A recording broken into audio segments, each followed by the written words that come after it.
우리가 보통 블록체인이 탈권위주의적이고 세상을 바꾼다고 그러잖아요. 블록체인이 분산장부해서 세상을 바꾸는 게 아니고요. 블록체인에는 투표 기능이 내장되어 있기 때문에 세상을 바꾼다고 그러는 겁니다. 실제로 블록체인이 제대로 완성만 되면 우리는 인터넷을 통해서 모든 것을 투표를 통해서 결정할 수가 있습니다. 무슨 얘기냐면 더 이상 국회의원을 안 뽑아도 된다는 얘기죠. 우리는 인터넷 투표를 통해서 직접 민주주의를 실현할 수 있습니다. 우리가 주주총회 장소에 안 가도 인터넷을 통해서 내 한 표, 내 주주 하나의 권리를 행사할 수가 있습니다. 그래서 블록체인이, 이 투표 기능을 갖고 있는 블록체인이 세상을 바꿀 수 있는 기술이라고 얘기하는 거고 사람들이 열광을 하는 겁니다. 그런데 사실은 보통 이제 암호학을 전공하는 사람들이 암호학의 꽃이라고 일컫는 게 바로 인터넷 투표입니다. 왜 그러냐면 만들기가 굉장히 어렵기 때문에 그렇습니다.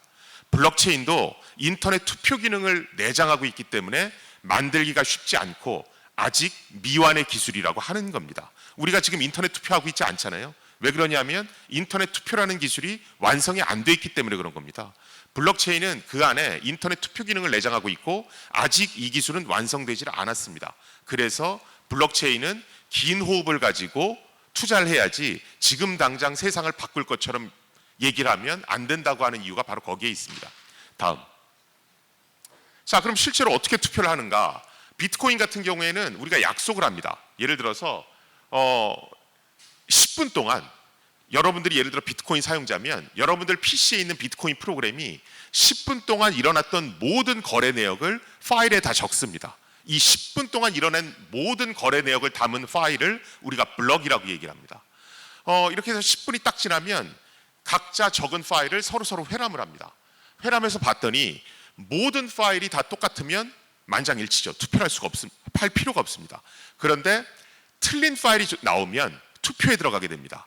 그렇게 해서 옳은 파일이 결정 나면 우리가 10분 동안 일어난 모든 거래 내역을 아무렇게나 두면 시간의 개념이 안 생기잖아요. 그래서 10분 동안 일어났던 모든 거래 내역을 순차적으로 쭉 놔둬서 사슬처럼 쭉 엮습니다. 이걸 우리가 체인이라고 합니다. 그래서 10분 동안 만들어진 파일을 우리가 블럭, 이거를 사슬처럼 엮었다고 그래서 체인. 그래서 우리가 블록체인이라는 표현을 쓰는 겁니다. 실제 예제를 보여드리면 다음. 요건 제가 뒤에 가서 말씀드리겠습니다. 다음. A, B, C, D 5명이 있다라고 하겠습니다. 그럼 5명이 지금 10분 동안 열심히 비트코인 사용 거래 내역을 각자 PC의 파일에다가 적습니다. 10분이 딱 지났어요. 다음. A가 내가 제일 처음 블럭을 만들었습니다. 10분간의 거래 기록을 전부 다 기록했으니까 내가 이걸 여러분들한테 회람시킬 테니까 한번 보세요. 이렇게 얘기합니다. 그래서 A가 그걸 B, C, D한테 다 뿌려줘요. 다음. B, C, D가 A가 뿌린 걸 확인해 봤더니 자기가 만들고 있는 거하고 틀린 바가 없습니다. 만장일치죠. 그러면 A가 뿌려준 파일을 옳은 블럭으로 인정해 줍니다. 이렇게 최초로 만들어진 블럭을 우리가 제네시스 블럭이라고 합니다. 다음. A가 최초로 블럭을 뿌려줬으니까 A한테는 너 고생했다라고 해서 인센티브 개념으로 비트코인을 지급합니다. 보통 비트코인이 처음 나왔을 때는 저 인센티브로 50비트코인을 지급했습니다. 현재는 12.5비트코인입니다. 사실은 굉장히 많은 인센티브죠. 현재 1비트코인이 한 1,000만 원 정도 되거든요. 그럼 내가 10분 열심히 하면 1,000만 원 곱하기 12.5비트코인을 1,000만 원 곱하기 12.5 한 돈을 내가 인센티브로 받을 수가 있는 겁니다. 그 다음에 A가 뿌려준 저 블럭은 ABCD 컴퓨터에 다 저장이 됩니다. 또 10분이 지났습니다. 다음. 이번엔 B가 훨씬 더 열심히 해서 제일 처음 블럭을 만들었습니다. 그리고 B가 저 블럭을 다른 사용자한테 다 뿌려줘요. 내가 이번에 제일 먼저 했으니까 내가 만든 게 옳은지 한번 확인해 주세요. 다음. A, C, D가 확인해 봤더니 자기들이 만들고 있던 거하고 뭐 의견이 다르지가 않습니다. 만장일치죠. 그러면 다음. B한테 인센티브를 주고 B가 뿌린 블럭은 앞에 있던 A가 뿌렸던 블럭에다가 체인처럼 연결이 됩니다. 블록체인이 되는 거죠. 이렇게 해서 저 블록체인이 A, B, C, D 컴퓨터에 다 저장이 됩니다. 다음. 10분이 지났어요. 이번에는 C가 내가 제일 처음 거래 기록을 다 기록했습니다 라고 해서 다 뿌리는 거예요. 뿌렸는데 이때 D가 이의 제기를 합니다. 데이터 틀린 것 같은데요? 라고 해서 내가 만든 블럭은 이거니까 한번 비교해 보세요. 그러면서 자기 블럭을 뿌려줍니다. 이때 투표가 들어갑니다. 그래서 만약에 투표를 해서 사람들이 D가 뿌려준 블럭이 옳다라고 투표 결과가 나왔다고 하자고요. 그럼 어떻게 되냐 하면 다음. 그러면 D가 만든 블럭이 옳은 걸로 인정받아서 기존의 AB 블록체인에 연결되게 됩니다. 다음. 그리고 인센티브는 D가 가져갑니다. 그리고 ABC 블록체인은 모든 사용자 PC에 다 저장됩니다. 다음. 이번에 또 10분이 지나면 E가 제일 처음 했을 거고요. 만약에 E가 뿌린 블럭이 옳다라고 인정받으면 다음. E의 블럭이 기존의 블록체인에 연결이 되고 다음. E가 인센티브를 갖겠죠. 그리고 ABCD 블록체인은 모든 사용자 PC에 다 저장됩니다. 이게 블록체인이 돌아가는 기본 메커니즘이고요.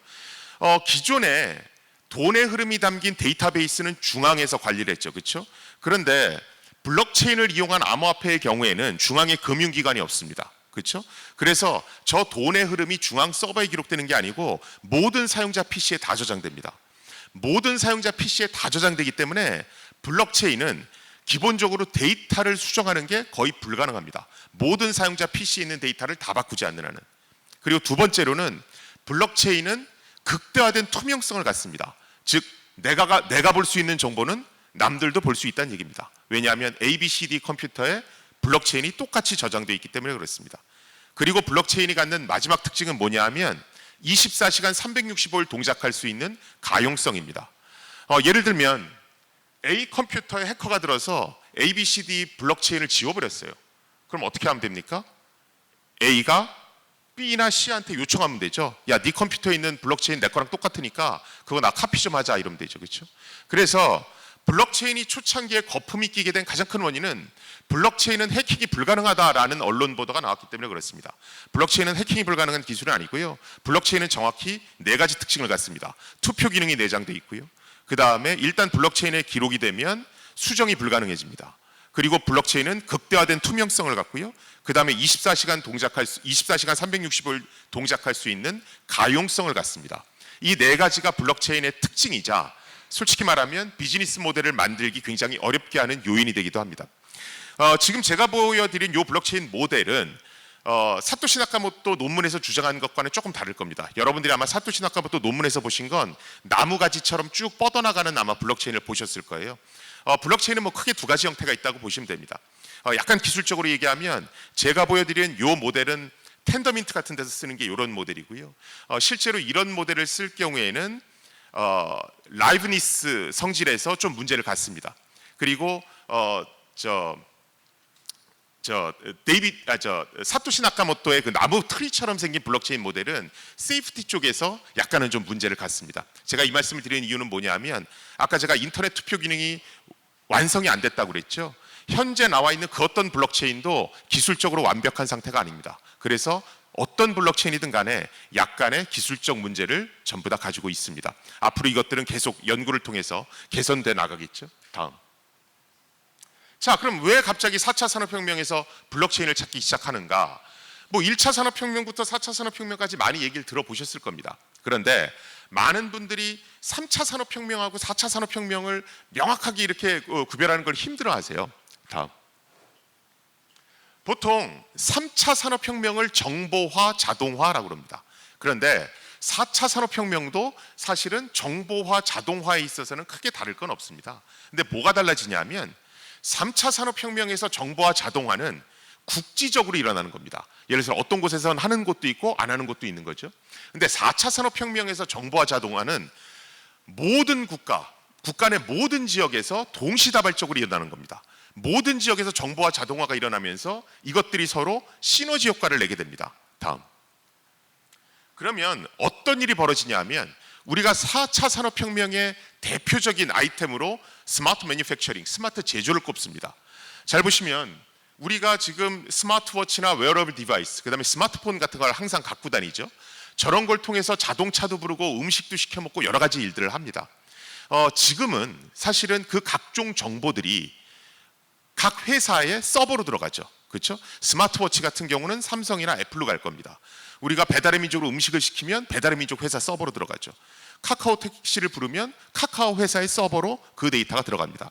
그런데 4차 산업혁명에서는 이 데이터들이 클라우드 같은 데에 다 모이는 겁니다. 그럼 저 클라우드에 있는 정보를 업체들이 빅데이터 분석, 인공지능 분석을 합니다. 그래서 어느 동네 사람들이 몇 월 달에 어떤 제품들, 어떤 물건들을 좋아하는지를 다 분석해내는 겁니다. 그 정보를 공장으로 보내면 공장에서 그 지역에 그 달에 좋아하는 물건들을 만들어내는 겁니다. 그래서 해당 지역으로 보내죠. 이게 현실화가 되면 어떤 일이 벌어지냐면 우리 유니클로 매장을 보면 을지로에 있는 유니클로 매장이나 압구정동에 있는 유니클로 매장이나 부산에 있는 유니클로 매장이 다 똑같은 걸 팔죠. 그런데 이런 시대가 오면 모든 유니클로 매장이 그 지역 사람들이 좋아하는 걸로만 물건을 구성해서 팔게 됩니다. 맞춤형 소량 생산이 아주 극대화되는 거죠. 4차 산업혁명 시대는 이게 되는 겁니다. 모든 지역에서 정보화 자동화가 일어나고 이게 서로 연동되니까 이런 일들이 벌어지는 겁니다. 다음. 자, 이게 현실화되려면 사실은 제일 중요한 게 데이터죠. 데이터가 사회 모든 영역에서 원활하게 원유처럼 막 돌아다녀야 됩니다. 그래서 4차 산업혁명 시대의 원유를 데이터라고 얘기하는 거고요. 다음. 자, 그런데 현실에서는 어떤 일이 벌어지냐면 우리가 택시를 타면 택시기사 아저씨들은 각자 앱을 깔아놓고 쓰십니다. 왜 그러냐면 각자 데이터베이스를 만들어 놓고 사용자의 데이터를 자기만 보려고 하거든요. 이걸 정보의 가두리 양식이라고 그러죠. 다음. 4차 산업혁명 시대에 가장 피해야 될 걸로 우리가 꼽는 것이 플랫폼 이펙트라고 하는 겁니다. 플랫폼 이펙트는 뭐냐면 사용자 데이터를 소유한 거대 기업이 4차 산업혁명의 모든 과실을 독식하는 행위, 그거를 플랫폼 이펙트라고 합니다. 이미 우린 겪고 있죠. 구글, 페이스북, 기타 등등. 그렇죠? 이런 플랫폼 이펙트가 심화되면 사용자들은 내 개인정보를 업체가 쓰는 걸 거부하게 됩니다. 그러면 4차 산업혁명처럼 데이터가 돌게 할 수가 없죠. 그렇죠? 그래서 이 플랫폼 이펙트를 적절히 억눌러 줘야 4차 산업혁명 시대의 데이터가 원활하게 돌 수 있는 어떤 기초가 되게 되는 겁니다. 다음. 자, 그럼 어떻게 하느냐? 예전에는 업체들이 자기의 DB에 사용자의 개인정보를 담았습니다. 가두리 양식을 하는 거죠. 이것을 모두가 공동 관리하는 투명한 데이터베이스로 바꿔주면 되죠. 그게 뭐냐면 블록체인입니다. 앞에서 보셨듯이 블록체인은 여러 명의 투표를 통해서 공동 관리하고 블록체인을 모든 사용자 PC에 다 담잖아요. 투명성이 극대화된다고 그랬죠. 그렇죠? 다음. 그래서 4차 산업혁명 시대의 인터넷의 모습은 인터넷을 통해 수집된 모든 데이터는 특정 회사의 서버에 들어가는 것이 아니고 블록체인이라고 하는 투명한 데이터베이스, 용기에 담기게 됩니다. 이 용기에 담긴 데이터를 인공지능 분석, 빅데이터 분석을 해서 맞춤형 비즈니스를 만들어내는 겁니다. 다음. 이 위에 올라가는 도시가 스마트 시티죠. 그렇죠? 그래서 우리나라에서 스마트 시티 프로젝트를 하면서 블록체인을 그 기반 플랫폼으로 하겠다는 얘기입니다. 그런데 앞에서 블록체인을 잠깐 보셨죠. 그렇죠? 블록체인의 데이터는 모든 사용자 PC에 저장되고 그렇기 때문에 투명성이 극대화됩니다. 스마트 시티에 돌아가는 모든 데이터를 블록체인에 담으면 프라이버시 침해 문제가 반드시 발생하게 됩니다. 다음.